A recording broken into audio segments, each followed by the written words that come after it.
Live from Studio 3, this is Packaging Today with Evelio Mattos, Adam Peak, and Cory Connors. Yo, what's up, everybody? How's it going? It is Monday, December 23rd, Christmas Eve. Crazy. Yes. What's up, man? Who do we got today? We got Adam Peak, People of Packaging podcast host. And, just me rocking the PP t-shirt. Nice. Number 5 resin code. Need more recycled PP in the world, everybody. Yeah, I got this sweatshirt on. If you know what this is, drop it in the comments. I do not. Also, let us know where you're listening from. If you're listening, it's, people aren't even working today. What the hell are we doing here? I really hope that there are people tuning in from the United Kingdom, because I got questions on one of the articles we're going to cover. You do? Perfect. Questions. So yeah, we got a couple of things we're going to cover. So what are we going to talk about today? We're going to talk about one, in 2025, you're going to be paying return fees. Online, in-store, brands are sick of it. We're going to get into that. We're going to talk about some of new device packaging from Amazon, which we'll kind of look at and answer some questions on that. And then we've got some royal warrants from Cadbury. So let's just jump into the royal warrants. Can we? I don't want to jump into the royal warrants. I want to jump into something first. Yeah, what do you want to jump into? Newest. It is the hottest thing on the internet right now. My feed was blowing up with Name That Pack. And I heard that we have the founder of Name That Pack on the Packaging Today show. Is this true? What? Is he coming on? I love that guy. He's my favorite. He was so good. He was amazing. Yeah. I'm gonna, because Evelio is not gonna necessarily toot his own horn. What's up, Chris? I thought it was great. I mean, so you had the first episode is this game show about packaging. I want to say though, Evelio, I hope that some of these questions get. Oh, is Clayton? Clayton was one of the contestants, wasn't he? Yeah, Clay was a contestant. We don't know if he won. We don't know if he lost. You gotta watch. You gotta watch. Yeah, I almost ruined it for everybody. Yeah, I had to jump in front of you. Whew, that was close. But so I wasn't just blowing smoke. I actually watched it. But Evelio has 2 guests on, Clayton and Lily, and asks them questions, game show style, get to know a little bit about both the contestants. And I can't tell you who won because I'm sworn to secrecy. But I thought it was great. I hope that the questions get progressively more difficult. Like, you're going to have to keep coming up with questions. That's the challenge, right? Is like, where do we want to draw the line? Because from a design standpoint versus engineering standpoint, right? They could be challenging to an engineer, or they could be challenging to a designer. It's true. It's true. You're right. It but was no. I definitely agree. Pack it up. I had to figure out how to get people to chime in without me like mailing them buzzers, and trying to make something a little. Do I have for me? Do I have a buzzer? You're it. That would be a loud one. What about this? But here's kind of here's what it looks like. Yeah, a live studio. Yeah, got the live studio going. That Name That Pack was definitely not made by AI, was it? Was absolutely not. So you can watch. There's challenges. There's questions. We got a tail of the tape between who we're talking to. We had Lily K9, she was calling in from Finland, which was awesome. We got into some actual packaging. Back it up. What is the pack? We've got questions, Jeopardy style. So definitely go do me a favor, check it out.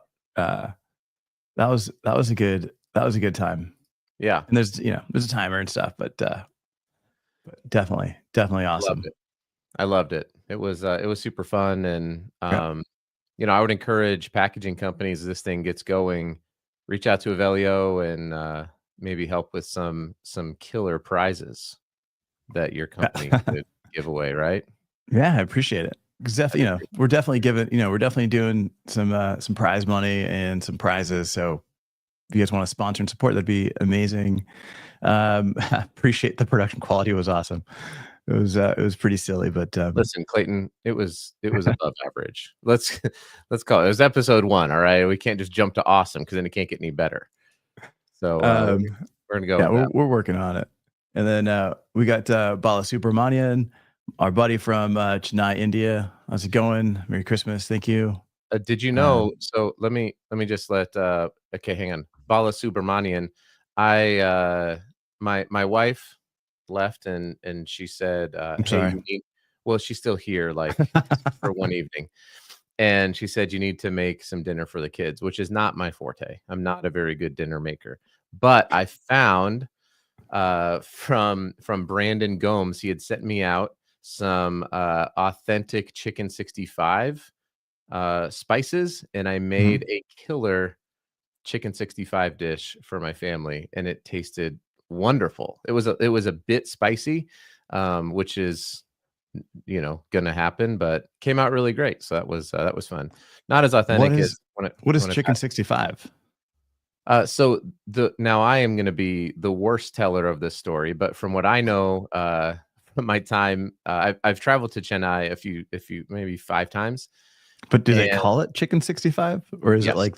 is it like Heinz 57 and that's the Well, from what I was told, which could just be them telling an American, like, he's gonna go tell the story and he's gonna sound so stupid, is that there was somebody in India who's trying to find the perfect seasoning for chicken, and, we got butter chicken is super. I like butter chicken, but I feel like butter chicken in America is like the Americanized version of it's like Indian food. It's like Chick-fil-A.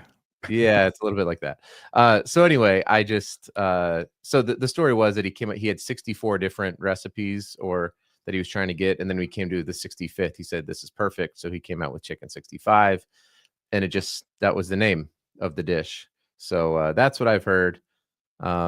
But maybe here now, I'm not even sure if chicken 65 is a South Indian dish, which is where Chennai is, or if there's variations of it in northern India, which is closer to. Northern India, it's chicken 64. Oh, is it? I don't think that's true. Is that what it is? But I I will grew up there. say, because everybody that's where Velio grew up. I will say that for those people who don't know, there is a distinct difference between the cuisine in northern India versus southern India. They are quite different. Turns out India, very large country, with an incredible amount of diversity in the people and the groups and the languages. So it's wonderful. Everybody go to India. This segment has been brought to you by travelindia.com. All right. So let's get into some stuff. Yeah, Cadbury first. Yeah, we got I see we got Lydia on here Lydia, in the yes. UK. I have so many questions. Can she just come Perfect. on? Lydia's from Lorax, and Lorax does a great job with helping people navigate EPR. I love what they do. So, do you have the story up? Because I read this and I was like, "What does this mean?" Yeah, let me put this up here. Lydia, be prepared. Your name means the color purple, and we have questions about Cadbury. So, basically, they have to change all their packaging, right? That was the big story. Yep. Which is a deal, but it said like, well, the purple isn't going to go away, but they lost their royal title. What does this mean? I don't understand. Like, are there people in the UK right now who are like, well, Cadbury lost their royal title, and it said in the article that Nestle, like Smarties, did not. Smarties still has its royal title, Mhm. and Cadbury doesn't. Like, is this going to fundamentally impact the sales of? Oh, she's not video ready. She says, "Oh, She's not that's vid- fine. That's fine." But you can chime in the comments here. Is this a really big deal, other than the packaging change? Like, are people gonna be upset about this? Like, I am not buying Cadbury because the king says it doesn't have the royal stamp of approval. Because we don't have these things really here in the US. It's not like We sort of do. Not the president. Like, we have Oprah's book club, but like, We sort of do. tell me about it. We sort I of mean, do here in the US. you grew up in the UK and now you live here. So, tell me what the difference is, or what. Well, in the US, we've got X is now presidentially approved, right? Twitter is now presidentially approved. There's not an official thing. It's just the no, president. it's not is official. Yeah, it's sort of unofficially official.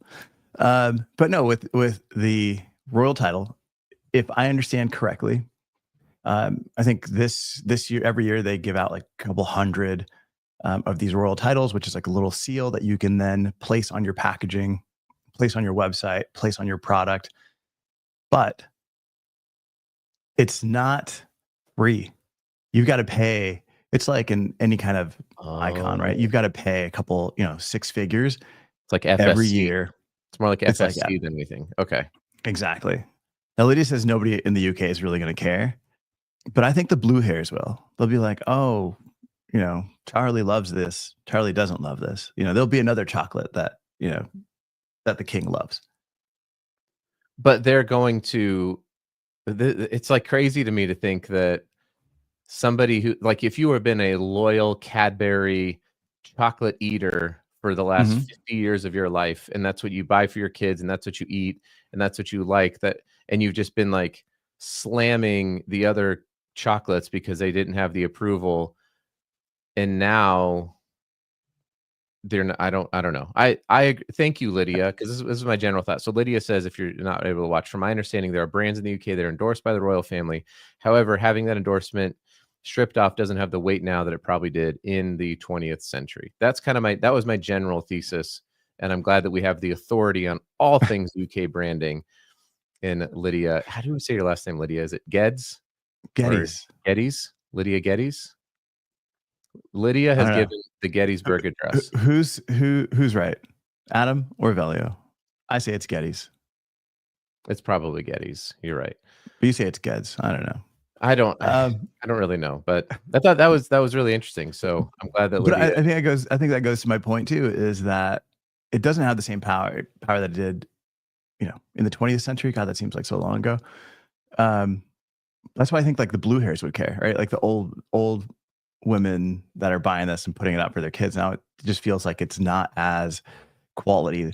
Like quality has gone down. Something's happened where the king has now given a new royal title to something else, right? Yeah. And if you're not watching and you're listening, just remember, Evelio is right. That's the new Lydia, theme. I'm gonna print this and frame this. It'll be like over my shoulder forever. Well, I can say though, Evelio, while it is true that you are right, the fact that all of this packaging is going to change, that there's going to be a lot of packaging engineers who are going to be buried in CAD. Because like Cadbury, actually I stole that joke a little bit from Balasubramanian's like Jaguar, it's Cadburied. Okay. But I guess this has something to do with it here, Lydia. Lydia, if you're not watching, definitely go watch on YouTube. But it says because Cadbury's are now U.S. owned, that's a problem, right? King's not going to approve a U.S. owned product. Why? I mean, the wars that happened a long time ago. Like, I think we're friends now. We can't. We're still upset about it. Like, geez. Yeah, but you've got to support. You got to support. So only UK owned brands can get the seal of approval. Yeah, that's like the whole point. Got it. Okay, I know it's happening now. I see it. It's just a way. It's a way for residents of the UK to have to pay more for the brands that their king says they have to pay more for. Not necessarily, because the price isn't going to come down just because the brand is saving $100 grand or so from having to pay for these things. Well, so they should. What's that going to be, like a quarter of a penny? Yes, exactly. If you don't have a penny, a hay penny will do. And if you haven't got a hay penny, then God bless you. All right, what do we got next? We've got returns. Oh yeah. So I don't know. I saw this. This was pretty interesting. Um, people are not realizing that one, in this YouTube culture, people do these hauls, right? You go online. If you see this on Shen, that one I don't know. Whatever it is, Evelio's right. Whatever he Right. says, right. Hang on. Evelio's Yeah, right. Yes. Thank I'm you, totally Lydia. right. Thank you. Thank you. Appreciate that. Just copy and paste that one in. If you want your comments to be seen, that's how you get it done. Evelio That's controls right. all the comments showing. I have no control over it. So just so you know. That's right. Walter, What's up, Walter? Merry Christmas coming in from Honduras. Yeah, so people are doing all these hauls. People are spending $500-$600 on these hauls online, and then they do like a video, and they pack all that crap up and they mail it back, and they get a full return. Brands are tired of it. People are buying 4 or 5 pairs of pants to try them all on at home, and then they return 3 of them, 4 of them. This costs the brand money. One, you're probably getting free shipping to your house from the initial order. I ship stuff all the time. Shipping is not cheap. It's super expensive. And then you've got to ship it back, and you take it to your local Kohl's or your UPS store, or whatever it is, and then you ship it back. That costs a ton of money. And then there's restocking. One, you've got somebody that's receiving it, somebody that's opening it, looking at it, checking it for damage. Has it been worn? Has it been washed? Does it have all the tags on it? Then they've got to repack it into a new poly bag to put it back into distribution, but it doesn't go to the distribution center where all the clothing is that it gets returned, that can be put back into the system. It goes to like a middleman location where then that gets distributed to the right distribution center. There's a lot that goes into that supply chain that the brands are taking on. I mean, they're missing hundreds of millions of dollars because of this. They're losing it. So from a brand business perspective, I understand. From a consumer side, it sucks. I bought a couple of shirts the other day, and then I went to return one of them because it wasn't digging the quality of it. Returned it, and they're like, "Oh, it's going to be $10 to return it." I'm like, "Damn it!" But I didn't want to keep. I didn't want to keep it. So that part sucked. I mean, because you live in Scottsdale and you have expensive taste, so you had $100 T-shirt, and you're like, "Oh, I got to pay $10." Yeah, I'm like, do I keep the shirt or do I return it? Do I keep the shirt that I don't like, or do I return it just out of spite? It's a tough decision, and I'm sure one that is having to be carefully weighed, because you do lose the, like, I'm going to buy all of these and then they're going to keep a couple of them. Yeah. Wow, Lydia just keeps coming in with the Evelio was right comment. And you're right. I mean, the sheer complexity of supply chain is big, and certainly it's been automated. There's been a ton of automation into a lot of these supply chain and e-commerce worlds. I like it. I like that we're charging for it even as a consumer, because I think that it's almost like too easy to just buy stuff and then ship it back. And ultimately the consumer does pay for all of those costs. Oh, for sure.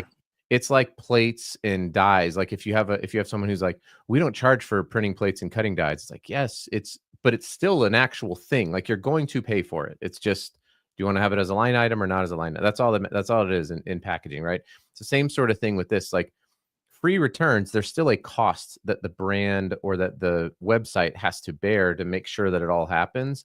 And that is getting recovered, and until it can't. And it seems like we've reached that point where it's like, okay, we had margins here.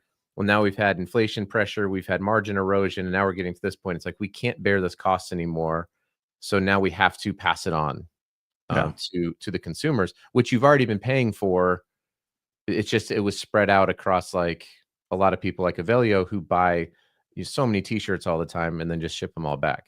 I, for one, don't do that. I just go to packagingfashion.com and I buy a shirt that fits me, and that's custom made for me. I dig it. I don't know, man. I get it, but it just sucks, right? It does suck. I get both sides, but it sucks. But yeah, we're the ones that end up paying for it regardless. prices go up. And this is why brands dispose of so much of their returns, because it's cheaper to just landfill it than put it back into the system, make sure it's clean, go through that whole thing. And it just doesn't make sense financially. So this is a good way to help kind of um, reduce that, right? Yeah. Well, and in some Yeah. cases, it's not even landfilled, it's donated. You know what I'm saying? It's donated, and we saw this in the Buy Mhm. Now documentary, and it goes to a country like, I think in the documentary it was Ghana. And so there's these NGOs that are on the ground, and so the brands don't even landfill it. So it's actually way cheaper because they get in all these returns, they just donate them, and then it's like, okay, Mhm. we donated, we did a good thing, we get the tax write-off. Well, they just all you've done is just like outsourced your problem to another country that now has to handle it. And I think it was in the documentary, they talked about how Ghana received like 3 million articles of clothing a week or something like that. Yeah. Um, and so it that's even that even like compounds the problem globally. And so I think it was only a matter of time, and it does suck. It sucks for all of the kids who are watching Sheen, haul videos or whatever those things are, but I could care less about that. Yeah. But Bala Subramanian talking about carton design can reduce the cost of returns. Absolutely, right? Like, if you right size the pack, if you're changing the materials, there's so many different things that you can do to help kind of reduce it. But overall, it's just the volume of returns that are happening. Uh, but I gotta give Juanito at Costco a standing ovation. So this guy, if you're not familiar, this guy works at Costco, and there was a woman. I'm not going to play this because we'll get a copyright strike on YouTube, but Put it in the he, comments so I'll we can put a watch link it. in the comments so you guys can check it Yeah. out. Juanito's a manager at Costco. A woman came in, and Costco accepts all returns. They've got their policy is you can return anything whenever for whatever reason. A woman came in with a couch that she bought 2.5 years ago to return it because she just didn't like it anymore. And as the manager, he said, no, I'm not going to accept this return. Um, he's like, you can't buy a product, live with a product, damage a product, and then bring it back and return it because your returns are costing everybody else more money. He's like, it's not the store policy, but it's my policy. He's like, I'm here to stand up for everyone, and I'm not going to accept this thing. You've got to go to another Costco if that's what you want to do. Um, and I kind of agree with him. Yeah. I kind of agree with him, but he's probably going to get fired because he's not following Costco policy, which is terrible. But I think, I don't know. I think there's a limit. I think there's a limit financially. Yep. I think that's ridiculous. Yeah. Evelio, Yeah. still right. It's insane that somebody could live in a couch, or like not live in a couch, but if they did, like buy a couch and then return it 2.5 years later. Like there has to be a limit on this. I mean, imagine that with a TV, the way that like TV costs have come down and all that. Like you could theoretically just have a TV for 5 years, take it down, return it, and then what do you get? Say you bought a TV for $2,000 Yep. 5 years ago. Now TVs are like $10. What are you gonna get $2,000 back? I mean, it's Dude, crazy. there are people that, but you can test mattresses out at Yeah, home. There are people that will buy a mattress, go to gross. the test Just gross. time, and then return it, get their money back, and then buy another one and return it, and basically have a new mattress for the next 10 years every year because of these return policies. Yeah. Chris says some stores like Chewy let you keep the item if you want to return it. They suggest donating it. Yeah, that's always like the luck of luck that you're like, I want to return it, and they're like, oh, just keep it. You're like, just Yeah. free stuff. Yeah, free things. But it's costing the brand money. It's if enough people do that, it's going to impact costs. So I don't know. That's the challenge. Evelio is right. Don't forget it. Well, Um, there's another company. Speaking of e-commerce, right? We mhm. had another. The paperization of packaging is continuing. So you sent out an article about Amazon and their device packaging, right? Yeah, And for sure. they're making a bunch of changes to go. I think it was all paper based. I tried to find out information, by the way, on Mhm. how much paper is made in the world every year versus how much of it is recycled. And I understand why Ryan has a full-time job because the data points on that were very, very difficult to figure out. I'm sure Ryan Fox over at Bloomberg would know what that is, but like Mhm. I feel like we have to be using significantly more paper than we have. Yeah. I just don't know how like with this one, it seems like a lot of it is recycled, the new Amazon device packaging. Mhm. Um, but I don't I don't know. It was a hard little research project, and AI was no help at all. Thanks, AI. Yeah. No, I don't know. For this stuff, it feels like if more brands are moving into this type of packaging, right? Like you've got essentially a mailer box, right? A double wall um, roll end tray over here. Like, is that necessary? That uses a lot more material. Um, and we're seeing a lot of brands that are moving into brown craft because brown craft speaks to sustainability visually.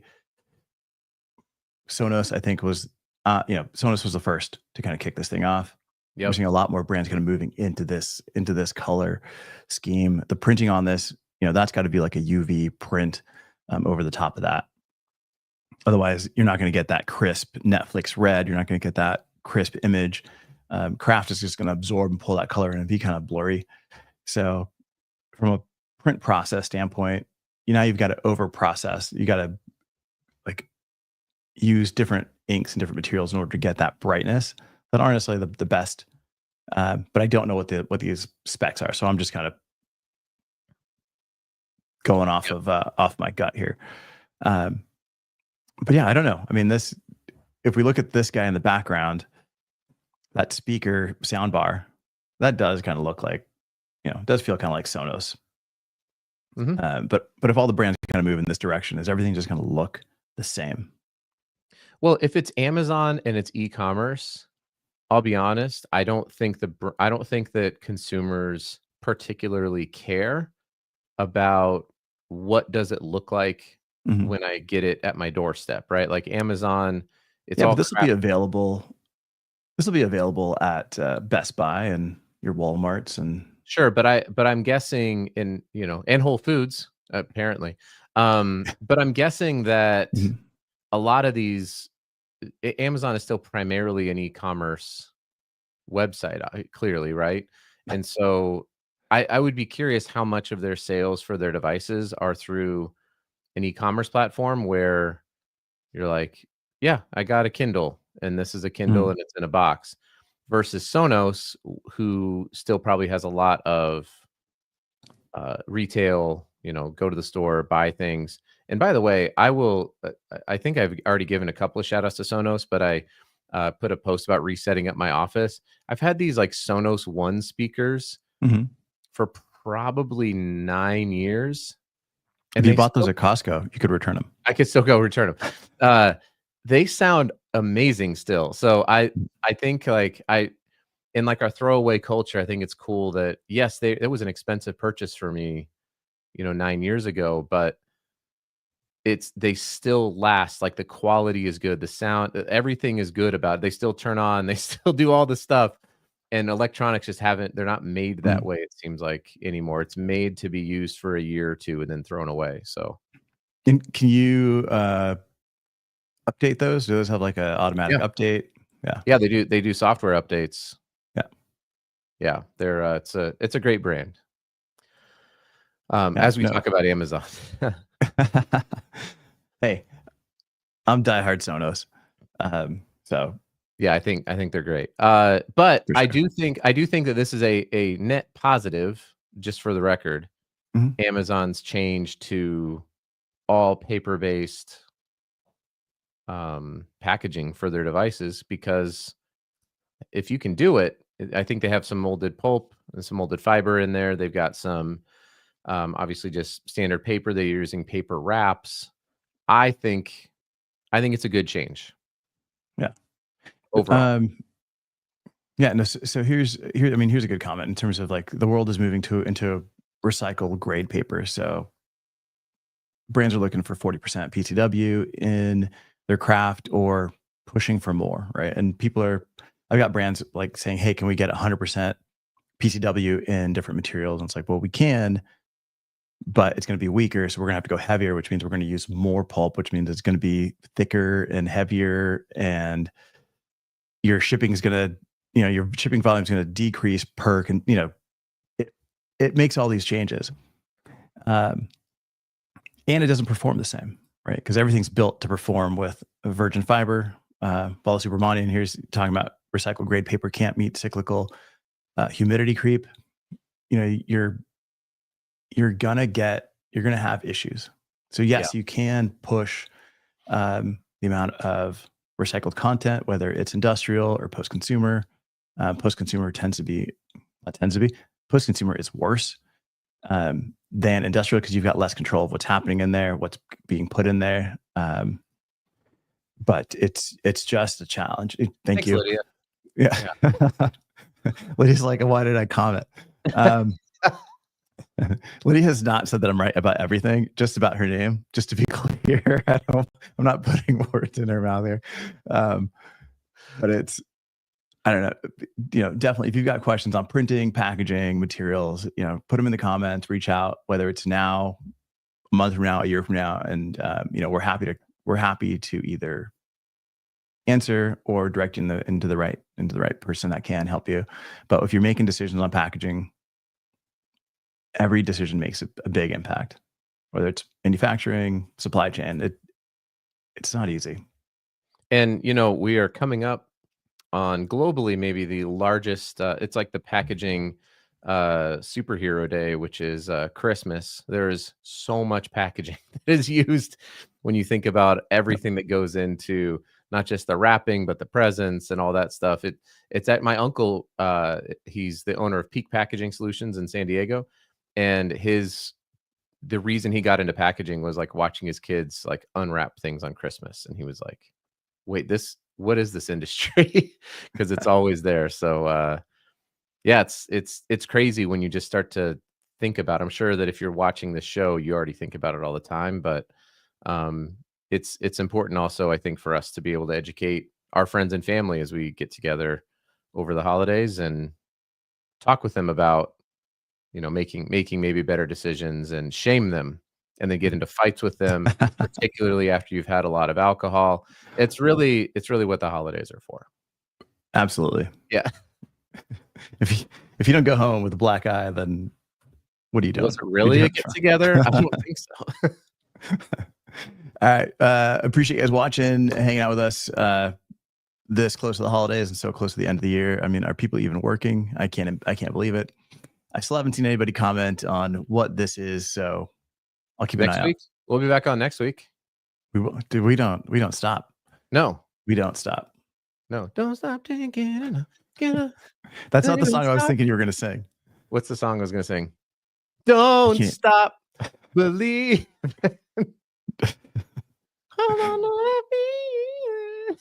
All right, guys. So I should stop. Thanks so much. I need to stop singing is what needs to happen.